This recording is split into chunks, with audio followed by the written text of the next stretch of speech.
वाल्मीकि भगवान की। आज वाल्मीकि जयंती निमित्त पूरा वाल्मीकि समाज पूरी देश की जो सेवा करता है, एक ही समाज वाल्मीकि समाज, पर हमारे गुरु पूरे महाराष्ट्र के जो हर चीज़ हर काम में वाल्मीकि समाज को योगदान देने वाले मनमोहन सिंह जी ओबेरॉय, पूरा वाल्मीकि समाज इनका आभार व्यक्त करता है। आज वो भगवान को प्यारे हो गए हैं, पर उनके चरणजू नवीन ओबेरॉय मनमोहन सिंह ओबेरॉय की कमी महसूस नहीं होने देते हमको, क्योंकि पूरी वाल्मीकि समाज को योगदान देने वाले मनमोहन सिंह ओबेरॉय, जो शरद पवार साहब के नेतृत्व पे चलने वाले सुप्रिया ताई के, अजीत दादा पवार साहब के, और मैं ये समझता हूँ 12 फात की मुसलमान भाइयों को मेरे परिवार के तरफ से, पूरी वाल्मीकि समाज के तरफ से मैं शुभेच्छा दूंगा। और नवीन ओबेरॉय साहब से मैं विनती चाहता हूँ, क्या जल्द से जल्द 2023 में जो महानगर पालिका की भर्ती होने जा रही है, पहला प्राधान्य वाल्मीकि समाज को मिलना मैं इतनी अपेक्षा रखता हूँ, क्योंकि आज मौनी महाराज रहते थे तो आज औरंगाबाद के हर वाल्मीकि समाज रोजगार सब धंधे पे लग जाता था, पर कुछ दिन 5 साल पहले उनका देहांत हो गया है।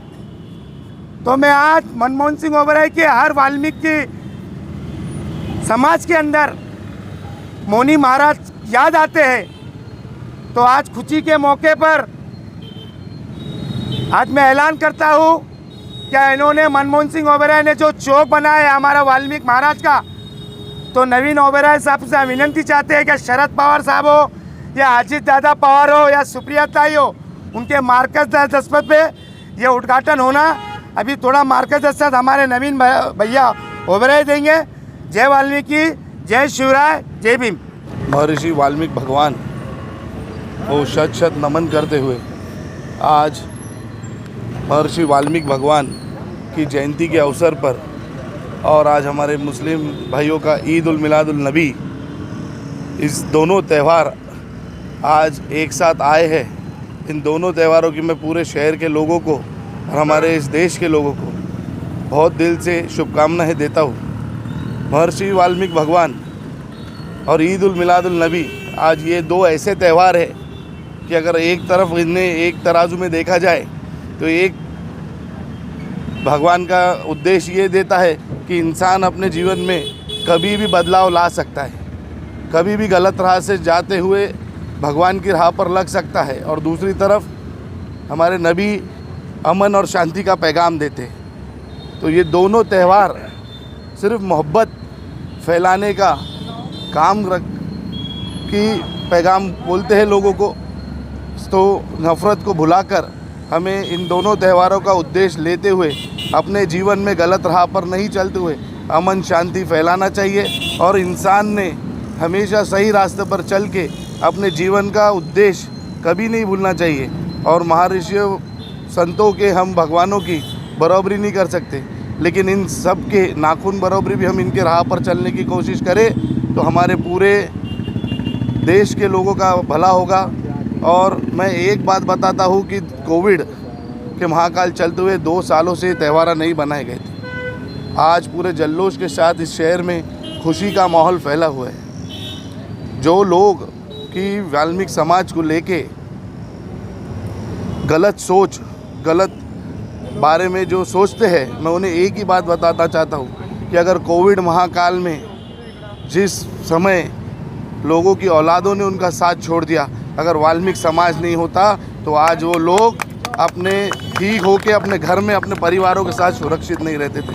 ये समाज ने जो लोगों पे सेवा का प्रभाव किया कोविड के महाकाल में, ऐसा मैं समझता हूँ कि किसी का भी इतना हुआ नहीं था। सभी लोगों ने खिदमत की, सब की, लेकिन जो दवाखाने में उनकी पट्टियाँ उठाने से लेके जो काम हुआ वो ये समाज का मैं ऋणी हूँ। और मैं सभी को फिर से वाल्मीकि समाज की जयंती की और ईद उल मिलादुल नबी की बहुत बहुत शुभकामनाएं देता हूँ। धन्यवाद। जय हिंद। सर एक सवाल ले लेते हैं सर, ऐसे प्रोग्राम पे हमेशा आपके पिताजी हाजिर रहते थे जी। कैसा महसूस होता है जब आपके पिताजी साथ में नहीं रहा, आप अकेले तनहा महसूस कर रहे हैं? उनकी कमी तो यहाँ मैं क्या कोई भी इंसान पूरी नहीं कर सकता, लेकिन जो उनका प्यार लोगों में था और लोगों का विश्वास जो उन पे था, वो आज उन्होंने मेरे साथ वही विश्वास के साथ मुझे जो यहाँ बुलाते हैं उतना ही सम्मान देते हैं। पूरे दिल से खुशी होती है और मैं एक ही वचन दूंगा आज इस दोनों त्योहारों के अवसर पर कि मैं हमेशा इन लोगों के साथ हूँ। और जैसे अजय भाई ने बताया है कि भर्ती होने वाली है, चाहे कोई भी लड़ाई क्यों ना लड़ना पड़े, वाल्मीकि समाज के लिए हम महापालिका में जाकर लड़ेंगे और पहली भर्ती का काम वाल्मीकि समाज को देने का कराएंगे। आज बहुत शुभ अवसर है, वाल्मीकि समाज की जयंती मनाई जा रही है, वाल्मीकि गुरु जी की, और ईद मिलाद भी मनाया जा रहा है। दो ऐसे त्यौहार है जो हमें शांति का पैगाम देते हैं। सारी बातें इनके सामने आ चुकी हैं। सामने जैसा बताया है, दो बातें प्रमुख तक साथ में आई हैं। कोविड के दौर में जैसा सामने बताया है कि अगर ये समाज नहीं होता तो कौन उठा लाशें उठाने वाला, ये बहुत बड़ा मैसेज यहाँ से जा रहा है। और जैसा उन्होंने कहा कि भर्ती निकलने वाली है, बहुत दुख होता है, आश्चर्य की बात और शर्म की बात भी है। जो समाज आपका महिला ढोता है, आपको सुरक्षित करता है, आपको सेवाएं देता है, वो समाज पुकार के कहता है कि भर्ती दो और हमारे बच्चों को सेवाएं दो, नौकरी का अवसर दो।